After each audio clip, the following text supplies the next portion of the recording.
Have you ever just made a split-second judgment about somebody and then later realized you were just completely 100% wrong? Yeah, we've all been there. It's a totally human thing to do. So today, we're going to dig into where that comes from, and more importantly, how we can start to see past it. So let me tell you a quick story. It all starts in a pretty normal place, the local library. I'm there a lot, and there was this one guy I'd see pretty often. He was just kind of there, part of the scenery.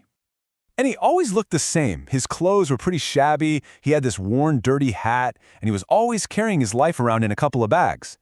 And just based on that, my brain, it jumped to a conclusion. I figured he must be homeless. And just like that, without a single word, I had put him in a box. But then, one day, everything changed. I was walking past the library's piano room, and I heard this absolutely beautiful, complex music pouring out. I peeked in, and I honestly couldn't believe what I was seeing. It was him. The man with the dirty hat was playing the piano like a seasoned professional. And in that one instant, that box I'd put him in just completely fell apart. My first thought was just pure shock. Like, wait a second, that person has that kind of talent?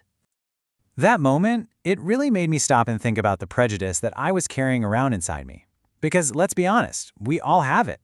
It doesn't make us bad people, it's just this incredibly common and often subconscious part of being human. So what are we really talking about here? Well, prejudice is basically our tendency to judge a book by its cover. We see these external things, how someone dresses, where they're from, what they do, and we use them to make a lightning-fast judgment about who they are on the inside, totally missing their real value.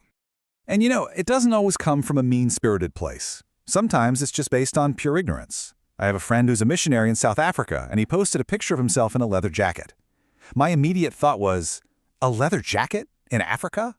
I just had this picture in my head that the entire continent was scorching hot all the time. He had to gently explain to me that actually, winters where he is can get down to near freezing. My simple lack of knowledge had created a totally wrong assumption. So this all leads to a really big question, right? If this is something we all do, where does it even come from? What are the actual roots of prejudice? Well, it seems to boil down to two main things.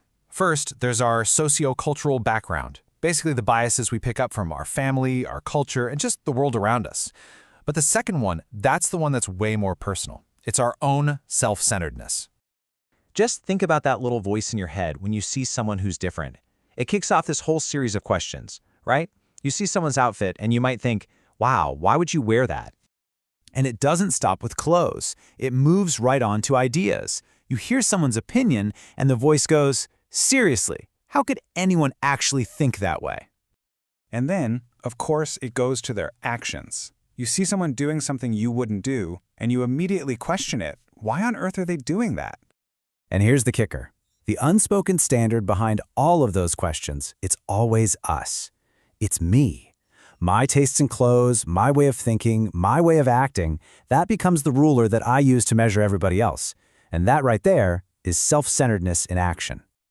So, what's the big deal? Why does this even matter? Well, thinking this way, it's not harmless. It actually builds this huge invisible wall between us and other people. And that wall has some very real and very damaging consequences. There's this amazing example in the story of Nathanael. When he heard that the Messiah was from this little town called Nazareth, his first reaction was pure, unfiltered prejudice.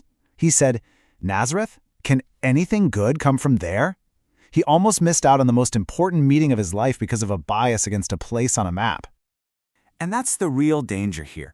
Prejudice is so destructive. It starts by making us blind to the amazing talents and the true value hidden inside people. And that blindness, it kills trust and it breaks relationships.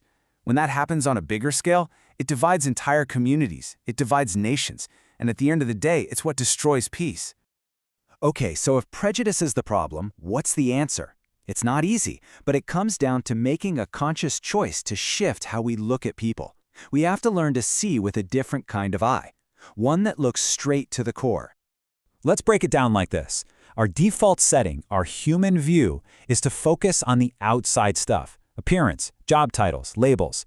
But the goal, the thing we should be striving for, is a much deeper view, one that looks right past all that stuff to see a person's heart, their character, the real core of who they are. And this isn't some new idea. It's captured perfectly in this ancient piece of wisdom from the book of Samuel. It says that while we're all busy judging each other based on what we can see on the outside, a higher perspective is focused on what's on the inside, the stuff that truly matters. So, let's bring this whole thing full circle, back to the man at the library.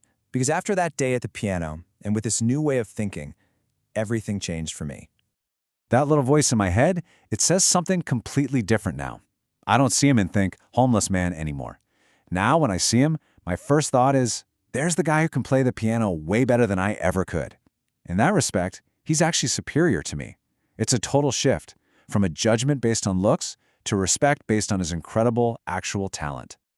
And that's really what I want to leave you with today. Just take a second and think about your own life. Who have you put in a box based on their job or their clothes or where they come from?